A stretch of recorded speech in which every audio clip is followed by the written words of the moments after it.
Hey folks, this is Best in Slot with an early devlog for Prehistoric Kingdom. Now this is going to cover some of the stuff seen in the trailer yesterday, definitely check that out if you haven't already. But there's actually a ton of brand new, deeper dive informations, is that the word I'm going to use? That's the word we're going to use throughout this entire video. Some really cool stuff, particularly with modular building and close looks at dinosaurs and stuff like that.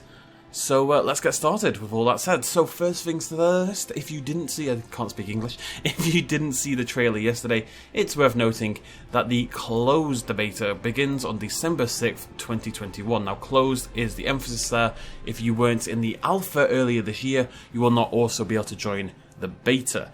The game itself is going to come out on early access next year, April 2022. So if you have been waiting to get hold of the game, you didn't buy it already, you didn't buy your early access beta alpha version, then April 2022 is when you'll get hold of it. For some of you, you will just be beta backers, so December 6th is when you'll get it in your paws.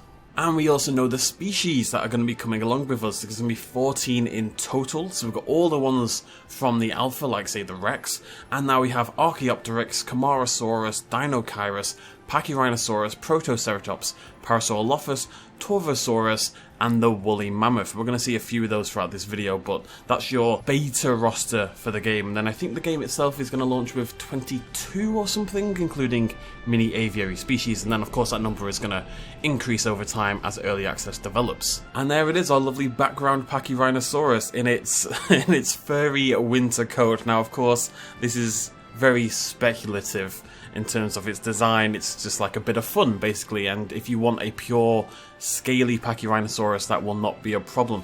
I've got to say the bump, the sort of flattened horn kind of display we have going on here is fantastic. The texture work here is mind-bogglingly good, and the fur shader is also incredible. I love this thing. It looks like an ancient old man who's stumbling around this old landscape. I really like the furriness, but I can see why a lot of people don't. But the point is, you've got a choice, you've got options, you know, it's up to you. Carrying on that lovely fur shader is the very unusual looking dinosaur, Dinosaurs, our large theropod herbivore kind of dude hanging around here with that bizarre sort of stalk-esque mouth and the massive hump and the long arms and the claws.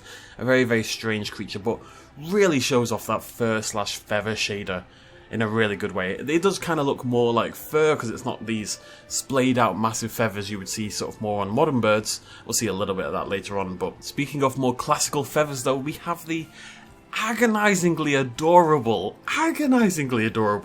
Archaeopteryx. This thing is, it looks like a little baby. He's really angry at something. It's trying its best. The wings are spread. It's trying to look threatening, and it just doesn't stand a chance. It's just far too cute and far too small. But Archaeopteryx, a classic, really well-known dinosaur/bird. That's the whole point. Archaeopteryx kind of bridging that gap between avian and non-avian theropods. This is the male of the species, so it's a little bit brighter in colour. We've got that bright white schlock of feathers all the way down the main body, but then at the tips of the wings we've got this sort of inky watercolour effect of this bright blue standing out. Really beautiful kind of effect, and we can see it again a little bit more here. You can see it in comparison to the female of the species, which is a lot plainer. It's brown, it's kind of timid, because she doesn't care. She doesn't have to care. She can sit there, she can wait for the male to come over and impress her. You know, she's just sitting against the bar in the club, just waiting, biding her time, you know. As well as new species, we have additional animations. So, as animals are often in the spotlight, it's incredibly important to us to make them look as realistic as possible, and that includes their animations. For the past few months, we've been hard at work expanding the animation libraries for all of our species, including many little actions such as stretching, scratching, shaking, chewing, and more. We hope you appreciate these quality of life upgrades as much as we do, as they help cement the idea that these are living, breathing animals. Absolutely speaking my language right there. There's a little GIF. I'm a GIFer, alright, don't come at me. There's a little GIF that I'm going to play for you right now that I think it's just taken from the trailer, but it shows a couple of those animations in action. If you want to see even more of them, there is a T-Rex little clip that plays on the website that I couldn't save for some reason, so you can go check that one out for yourselves. Moving on from the dinosaurs, we're going to talk about the building, the modular building system, the new theming and stuff like that. And this is really exciting stuff. First of all, this is beautiful, absolutely gorgeous. You're getting a little preview of a lot of the things we're about to see in a moment. So we've got waterfalls, we've got fire effects, we've got the new tropical theme, as you can see over there, and then this beautiful nighttime lighting. This is stunning looking stuff, so let's dive a little bit deeper in. The tropical theme. Experience the sunny tropics with this brand new theme arriving in beta. Containing over 100 pieces, the tropical theme includes a selection of new and exciting decorations inspired by a variety of real-world cultures. Vases, totems, torches and statues, but a handful of some of the props and pieces available in this exciting expansion to the modular lineup. Your prehistoric zoos have never looked so exotic. And you can see the pic in action there, so there's our tropical theme with its thatched roof, with its hanging fire planter thingamajiggies, with sticks, with stones, with swathes of wood and darker wood logs, stuff like that. A really cool theme, definitely one that I myself will be using quite a lot. It's definitely my kind of thing, to say the least. This looks really, really cool. Very excited to integrate this into our parks. The thing I like about this is that it's just tropical. We're going to see a few more images here of like the concept art behind it. Love this, by the way. These two, this is very cool stuff. But the cool thing about it being tropical rather than, you know, South American or African or, you know, anywhere else with a tropical environment is that they're not hamstrung or limited. They can take, as it says, inspiration from all over the globe. They can pick parts from all these different cultures and different inspirations, bring them all in together, and then throw their own twist on it and throw their own dinosaur-inspired twists on it. The world, or at least the tropical world, is your proverbial tropical oyster. I don't know what a tropical oyster is. I don't think there are tropical oysters, but maybe there are. Educate me. If you know of a tropical species of oyster, let me know down below. Now, I'm not going to lie, as cool as the tropical theme is, this is the best bit. Expanded scenery. Our default theme has been reinvigorated with new props, designs and some much requested pieces. To highlight a few of the most demanded, we believe these miscellaneous pieces will allow players to greatly enrich the authenticity of their zoos. And this is what you're looking at. And this right here is one of the most exciting screenshots Prehistoric Kingdom has ever posted. If any of you are Planet Zoo players, or Planet Coaster, or other park games in the past, Zoo Tycoon, whatever, this should be very exciting stuff. Yeah, dinosaurs are great, whatever, but we spend so much time building that having really, really usable props like this is fantastic. We've got shovels, we've got brooms, we've got rakes, we've got hooks for them, we've got different vent types, we've got pipes, and we've got air conditioning vent thingamajiggies, we've got boxes, we've got hose pipes that actually attach onto the wall. You know, I wanted to make things like this in Planet Zoo and I couldn't bloody do it. We've got wheelbarrows, we've got 3 different types of bucket. It is fantastic. It's so good for just populating your zoo and, you know, making it authentic and making it feel real. And the more stuff like this we get, the better, really. It's really cool stuff. I'm not exaggerating for comedic effect. I'm genuinely so excited about this screenshot right here. You're going to see a lot of things like this in my Prehistoric Kingdom, let's put it that way. And of course, they're all colour customizable as well. Well, maybe not all, I don't know how that would work with some of them, but the buckets, at least, colour customizable. Even more choices, even more variety, and, in theory, we can scale them. I don't know why you'd want a gigantic, world-encompassing bucket, but maybe you do. I'm not here to judge. But we have even more than that in particular particles, waterfalls galore. A highly requested feature, fully modular water effects will be making their way into beta, allowing builders to create custom waterfalls and fountain features. And we have a couple of pics of that so you can see it in action here, the water sort of spurting out from inside the rock wall here. You can also see at the bottom, there's like a misty effect, as the water hits the water, you know what I mean? The water then ripples up. What's the word I'm looking for? I don't remember the word I'm looking for, but it has a splishy splashy effect. That's what we're looking at here, the splishy splashy effect. And you can see it in even more detail here, you know, longer waterfalls, thinner waterfalls, little waterfalls. It says it's modular, so I'm assuming it is, you know, you place a point and the water drops down from that. I'm hopeful that because of the scaling system we have in Prehistoric Kingdom, or hopefully they've just accounted for this, like, these are great, but they're not massive. And I have often found myself in situations where what I want to do is make a humongous waterfall. Let's say you're trying to build the opening to Jurassic Park. You need a big waterfall in the distance, right? It'd be really cool if using these, we're able to do stuff like that. Really, really scale up these designs. But maybe even more exciting, probably not more exciting, but equally as exciting. For those less impressed by waterworks, smoke and fire are also available. Great for torches, bonfires, and setting the whole park ablaze, right? Pyromaniacs everywhere, rejoice, we have proper fire effects, again, assumedly a modular system, so again, we're seeing multiple new things here. So these are placeable rocks, I actually recognise these rocks.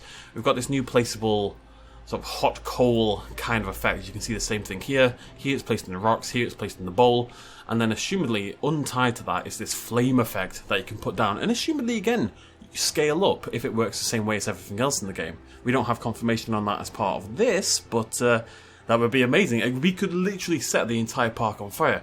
We could make, maybe not hyper-realistic, we don't have lava, but we could make a volcano and have fire spurting out of the top of it. It just opens up so many doors. Also very cool, I've said that word a lot today, are animal ornaments. Park decor has never been easier than with our brand new dynamic animal statues. These intelligent modules can be manipulated on the fly, much like our styling system for walls and roofs. We'll talk a little bit about the module system later, but there's a little pic of our Tyrannosaurus Rex statue in this kind of sort of, I think it's meant to be gold, but we're seeing it from a sort of darker angle, so it looks a bit bronzy, but I think it's gold, and there's multiple textures and stuff like that. I'm going to play a GIF, again, I'm going to play a GIF over the screen now that's showing you flashing between all these different texture choices, and it says in the diary that each statue will have 3 poses per dinosaur, so that is giving us already an incredible amount. So assuming everything makes it in from the beta into the statue system, that is already 42 different statues in the game, all of which can be changed to different materials. Very, very cool. As you can see from the GIF version, it looks fantastic. You're going to see a lot of these in my parks as well. And again, if we can scale them up, gigantic T-Rex emerging from the earth. Amazing. But somehow even cooler than that. It just keeps going up and up and up with each thing. Players can pick from 3 different poses, kind of talked about that already. Moreover, an initially limited selection of bones are also available, making skeletal mounts or custom displays entirely possible. This list will only grow with time as we expand our fossilized repertoire, and you can see it there. And again, this is tip-top exciting stuff. Dinosaur graveyards, dinosaur skeleton mounts on walls, or just like building an actual, again, Jurassic Park visitor center, you know, building the Rex in the middle of the visitor center. As, you know, more pieces get added, all of that will become eventually possible, and that is super cool. This is what I mean by the building stuff. The dinosaurs are super exciting, but the range of options and customizing and modular nature of this game is super interesting and very, very, for anyone who likes to flex their creativity, this is going to be pretty hard stuff to beat. We've got some more chill stuff to finish off with. Science points are a type of economy item used in excavations and research. Research will not be part of the beta, excavations will. They're passively accumulated by constructing habitats, scaling in effectiveness based on a number of factors that players work towards.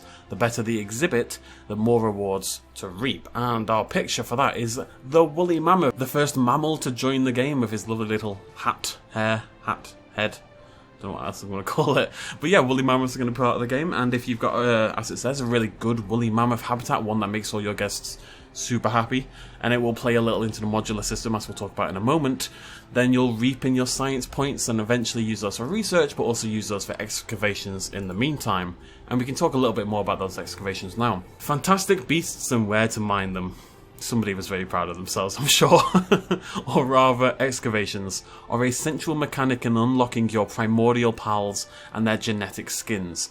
Scattered across the globe, players use science points to seek out their next big attractions. So you can see here, it's kind of just a regular dig site system you'd expect from most games, but they played with it a little differently. I think how it works in PK, it's not talked about here, but we've talked about it in the past, is that basically the more you research a dinosaur, the more of those skins you'll unlock over time. We're going to finish things off by talking about the modular system. So the idea is that rather than having a ton of pre-built buildings, you instead use the module system, and that allows you to make your own. There's an example they used on the devlog, and I think this would be what you'd count as for, say, destination, but that instead of having like a, think back to Jurassic Park Operation Genesis or Jurassic World Evolution, instead of having a viewing tower where your guests walk in, they go to the top and they look outside of the viewing tower, instead of having this pre-built viewing tower, you would have a viewing tower module, and Basically, that would be an item, a shape of some form that would make your guests go to the top of this viewing tower. You could then build the entirety of the rest of the viewing tower around your guests. You could design your own viewing tower and have it still function like a proper pre-built viewing tower, which is a really, really, really cool idea. It opens up so many doors creatively. Some people will hear that and panic a little bit because some people don't want to spend ages building their buildings. You know, they'll spend 5 hours building a viewing tower. That's perfectly understandable. So whilst they're getting rid of viewing tower as a pre-built singular object, the idea is during the beta, I think, to get rid of all of those. Instead, yes, you'll have this viewing tower utility that you can place down and then build around to make your own viewing tower, but there will be tons of prefabs in the game as well. That's stuff that the developers themselves have made with these modules, brought into the game, and then you can then utilize those for your own parks if you don't want to spend time building your own. And of course, the idea is the game is going to have workshop integration when it comes out as well, so people will be able to share their own versions, you'll be able to download them from the interwebs. So you don't have to panic about that if it's not your cup of tea, but for those of us who like this particular cup of tea, for me that's milk and like one sugar, I guess. But for those of us who like it, it's a really, really exciting idea. I think even with utility, for example, you could have a utility module that says this generates a certain amount of power, or this is a, you know, this is a pylon or something. And in theory, we could then build our own pylons or electrical centers, our own generators, stuff like that. So if you wanted a generator that's super tropical themed, you could then go and do that. It's a really, really cool idea. I'm very excited to see it play out. I had to read it like 10 times to figure out how it works, but I think I've got it. And I said that applies to multiple things. We've got kiosks here. These are different shopping items. So this will be a module. You place down your kiosk, and if you wanted to, you could just use this thing in the bottom right, so you can, you know, design all around that. You've got a lot of creative control there. But if you want to, you know, but if you do want to take it more chill, you can use this one on the left hand side. You can toggle all the options on, and you've got what is essentially a pre-built shop already. One thing I really like about this is, let's say you're trying to build a larger shop, like an indoor shop area. You don't want every single part of the shop to have a counter, like a checkout, but you could use these ones on the top right. You could layer all the walls with these, and you'd have a filled, populated, merchandise-filled shop with very little work, and you still could only have like one counter that you could stick at the side if you wanted to.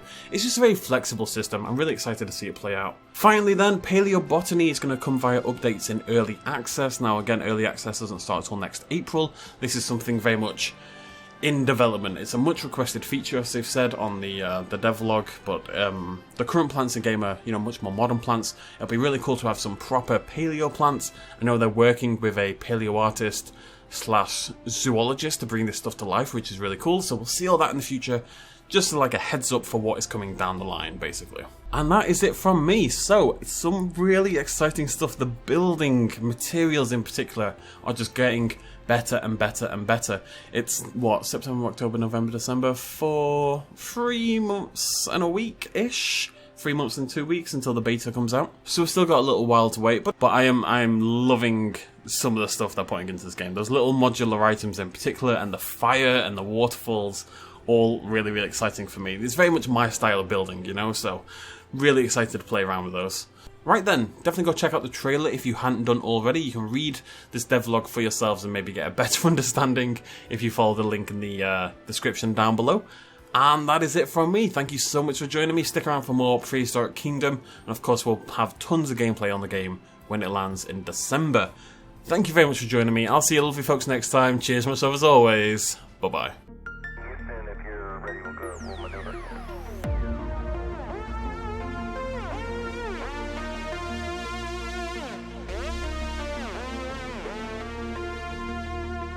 Reaching out.